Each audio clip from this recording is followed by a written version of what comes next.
লালমনিরহাটের কালীগঞ্জ উপজেলার মাদাতি ইউনিয়ন পরিষদের আলোচিত চেয়ারম্যান জাহাঙ্গীর আলম বিপ্লব আদালত থেকে জামিন পেয়ে কারাগার থেকে মুক্তি পাওয়ার পরপরই আবারও তাকে গ্রেফতার করা হয়েছে।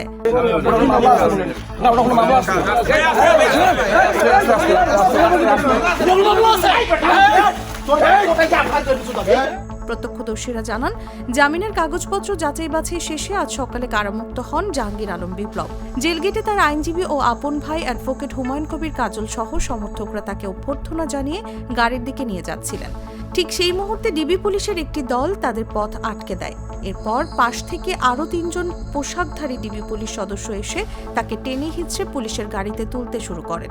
এ সময় আইনজীবী ও সমর্থকদের সঙ্গে পুলিশের ধস্তাধস্তি হয়।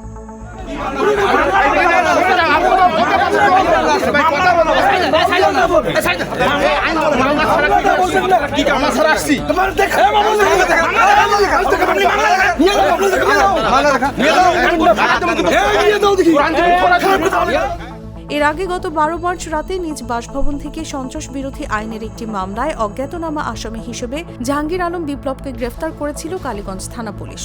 এরপর সোমবার জেলা ও দায়রা জজ আদালত তার জামিন মঞ্জুর করেন। আদালতের আদেশের কপি কারাগারে পৌঁছাতে দেরি হওয়ায় গতকাল মুক্তি পাননি তিনি।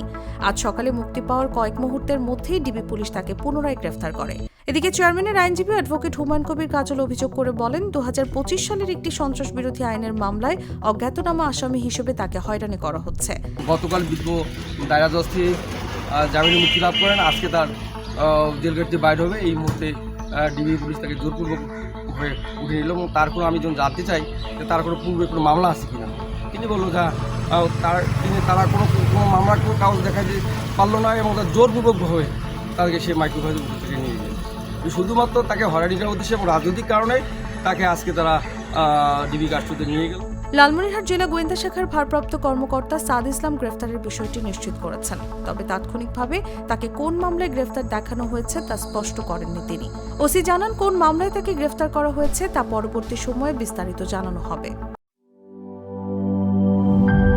দুধার চকলেটে একাকার হয়ে ওঠা প্রাণ লেয়ার সম্পর্কের মিষ্টি ম্যাজিক।